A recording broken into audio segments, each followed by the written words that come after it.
If you focus on success, you will have stress. And if you pursue excellence, success will be guaranteed.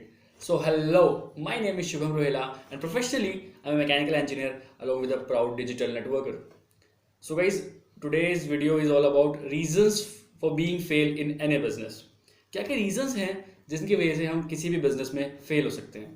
Guys, I know everybody wants to do business. हर कोई अपना मालिक बनना चाहता है. कोई अपने ऊपर बॉस नहीं चाहता है. आई नो सब अपना बिजनेस करना चाहते हैं. According to a recent study 82% of the population यही चाहती है कि हम अपना बिजनेस करेंगे, या फिर उनके फ्यूचर प्लान्स यही हैं कि हम कोई अपना बिजनेस डालेंगे.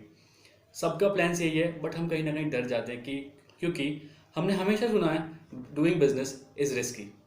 मैं आपसे एक बात बोलना चाहूँगा, business is never risky, but doing business with uneducated mindset और बिना किसी डायरेक्शन के जब हम कोई बिजनेस करते हैं, जब भी हम बिजनेस में फेल होते हैं. बिजनेस इज नेवर रिस्की अगर आप एक प्रॉपर डायरेक्शन के साथ बिजनेस करोगे तो. Guys, I am not here to motivate you. किसी भी तरह का मोटिवेशन देने के लिए मैं यहाँ पे नहीं बैठा हूँ, but I just want to give you some value so that you can do great in your life. So I will we will discuss some of the points कि क्या क्या रीजंस होते हैं बिजनेस में फेल होने के लिए, और मैं बहुत क्लियरली विद एग्जाम्पल समझाने की कोशिश करूंगा so that my all the points will give you a proper direction as well as proper mindset and as well as a bulb on moment to all of you. So first reason is no market need. एक example की तरह समझते हैं guys. अगर मैं कोई restaurant खोलता हूँ, कि कोई नॉनवेज रेस्टोरेंट खोलता हूँ और किसी ऐसे एरिया में खोलता हूँ जहाँ पे सारे वेजिटेरियन लोग रहते हैं, सो क्या मेरा बिजनेस चलेगा? क्या मेरा रेस्टोरेंट चलेगा? नहीं. क्यों नहीं चलेगा? क्योंकि मेरी मार्केट को नीड ही नहीं है नॉनवेज की, और मैंने नॉनवेज का एक रेस्टोरेंट खोला है, तो वहाँ पे वो कभी नहीं चलेगा. सो this is the first point. आप इस चीज़ को समझो कि मार्केट पे नीड होना बहुत ज़्यादा ज़रूरी है. Second, out of funds.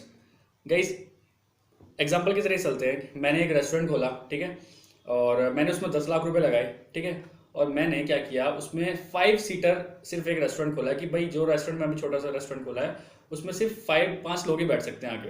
अब मेरा बिजनेस थोड़ा सा ग्रो हुआ, मेरा रेस्टोरेंट थोड़ा चलने लगा, सो फैमिलीज आना स्टार्ट हो गई, ठीक है. सो अब मुझे क्या करना पड़ेगा, जब पॉपुलेशन ज़्यादा आने स्टार्ट हो गई, पब्लिक ज़्यादा मेरे रेस्टोरेंट को रीच करने लगी, सो मुझे क्या करना पड़ेगा उस टाइम? भाई मुझे अपना एरिया बड़ा करना पड़ेगा, मुझे अपना स्टाफ बड़ा करना पड़ेगा, मुझे अपने टेबल चेयर सब फर्नीचर सब बढ़ाना पड़ेगा. उसके लिए मुझे क्या चाहिए? फंड्स. अब मैं ऑलरेडी 10 लाख रुपए लगा चुका हूँ, कहीं लोन लेके या फिर कैसे भी करके, वापस फंड्स कहाँ से आएंगे? So this is the second reason कि लोगों का बिजनेस ठप हो जाता है, क्योंकि उनको वापस जब री इन्वेस्टमेंट करना होता है वो कर नहीं पाते हैं. Third point, not the right time. Guys, इसको भी एग्जाम्पल की तरह समझते हैं. अभी गर्मियाँ चल रही हैं, वी नो गर्मियाँ चल रही हैं, और अभी मैं कोई ऐसा बिजनेस खोल के बैठ जाऊँ, या फिर ऐसी कोई शॉप खोल के बैठ जाऊँ, या फिर रूम हीटर का बिजनेस में स्टार्ट कर दूँ, तो क्या अभी वो चलेगा? नहीं, क्योंकि ये राइट टाइम है ही नहीं. अगर मैं रूम हीटर का बिजनेस जनवरी में, फरवरी में, दिसंबर में चलाऊंगा तो ज़्यादा चांसेस है चलने के उसके, क्योंकि अभी तो कोई लेगा ही नहीं, क्योंकि मार्केट को नीड ही नहीं है. तो this is the third point. Fourth point, crashed by competition. Guys, कोई भी इंसान के दिमाग में ना कभी कभी बिजनेस करने का क्यों आता है, मैं बताऊँ आपको. वो पर्टिकुलर किसी एरिया को देखता है और वो बोलता है कि यार वहाँ पे ना 8-10 रेस्टोरेंट्स हैं, सारे रेस्टोरेंट्स ना बहुत अच्छे चलते हैं, तो मैं ना क्या करूँगा, एक रेस्टोरेंट वहीं पे लूँगा. सो जब आप कोई नया रेस्टोरेंट खोलोगे बहुत सारे रेस्टोरेंट्स के बीच में, सो वहाँ पे आपको कंपटीशन मिलेगा, क्योंकि जितने भी रेस्टोरेंट वहाँ पे पुराने होंगे उनके कस्टमर्स बंधे हुए होंगे. आप जब अपनी नई चीज़ लेके आओगे, आप एक नया रेस्टोरेंट खोलोगे वहाँ पे, सो बहुत ज़्यादा कंपटीशन आपके सामने आ सकता है.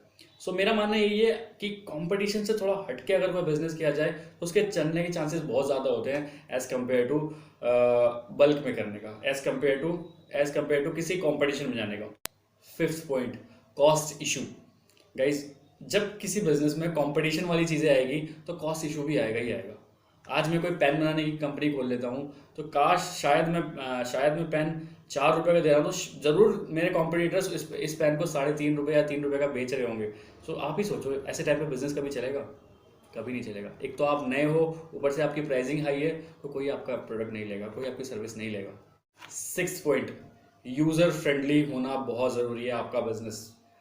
इसको भी एग्जाम्पल की तरह समझते हैं. आज मैं कोई एक आईफोन स्टोर खोलता हूँ और वो किसी एक ऐसे पिछड़े हुए गांव में खोल लेता हूँ जाके, जहाँ लोगों को मोबाइल चलाना भी नहीं आता है. सो बिजनेस चलेगा? नहीं चलेगा.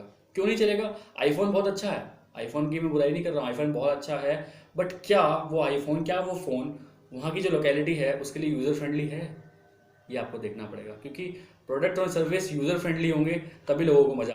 7 पॉइंट, पुअर मार्केटिंग। गाइस, कोई भी बिजनेस होना, दुनिया का कोई भी बिजनेस, वो सिर्फ दो चीज़ पे टिका है, सेल्स एंड मार्केटिंग पे। अगर आपकी सेल्स एंड मार्केटिंग अच्छी है, आपकी मार्केट में पकड़ अच्छी है, तब आपके बिजनेस चलने के चांसेस बहुत ज़्यादा हो जाते हैं एज़ कम्पेयर टू उन लोगों के जो बिना किसी मार्केट के, बिना किसी मार्केटिंग स्ट्रेटेजी के अपना बिजनेस को अभी मार्केट में उतार देते हैं। 8th point, product miss timed. Guys, आपने अपने बिजनेस का प्रचार वगैरह कर दिया, एडवर्टीजमेंट कर दिया, सब लोगों को बता दिया कि भाई 1 महीने बाद हमारे प्रोडक्ट, हमारी सर्विसेज आने वाली हैं, और किसी भी कारणवश आप अपनी 1 महीने बाद उस प्रोडक्ट को, अपने बिजनेस को, अपनी सर्विस को लोगों के सामने नहीं ले जा पाए। दैट मीन्स अगर आपका बिजनेस, आपका जो प्रोडक्ट था वो 1 महीने बाद आने वाला था, वो 2 महीने 3 महीने लग गए उसको आने में, that is known as product miss time. 9th point, no solid business model.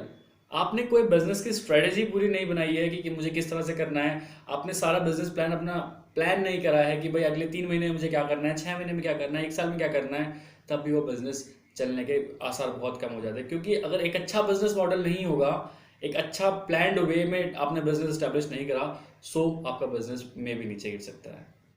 10th point, the most important, ignore customers. Guys, अगर आप अपने कस्टमर्स को इग्नोर करोगे ना, हमें हमेशा ये सिखाया जाता है कि customers are the king, customers हमारे लिए भगवान है भाई। क्योंकि कस्टमर्स की जैसी भी क्वेरीज हो, अगर आप उनको जितने अच्छे से सॉल्व करोगे, आपका बिजनेस बढ़ने के चांसेस भी बहुत ज़्यादा हो जाते हैं। जितने ज़्यादा कस्टमर्स, उतनी ज़्यादा क्वेरीज, और जितने ज़्यादा सॉल्यूशंस, उतने बड़ा बिजनेस। सो गाइज, अगर आपको वीडियो अच्छी लगी तो वीडियो को लाइक करना, चैनल को सब्सक्राइब कर देना। गाइज, ये सारे पॉइंट्स मेरे एक्सपीरियंस वाले हैं, क्योंकि मैं जब एक ट्रेडिशनल बिजनेस में था तो ये सारे पॉइंट्स मेरे सामने आए थे। ये सारा मेरा एक्सपीरियंस ही है जो मैं आप लोगों के सामने शेयर कर रहा हूँ। और उसके बाद जब मैंने ट्रेडिशनल बिजनेस हटा के एक ऑनलाइन बिजनेस में अपना ट्रांसफर किया, अपना माइंड शिफ्ट किया एक ऑनलाइन बिजनेस में, सो ये चीज़ें बहुत ज़्यादा कम हो गई थी। सो एट द लास्ट मैं ये बोलना चाहूँगा, if you want to connect with me, I am sharing my WhatsApp number, my Instagram ID in the description box. You can search me over there, you can connect me over there. Bye bye.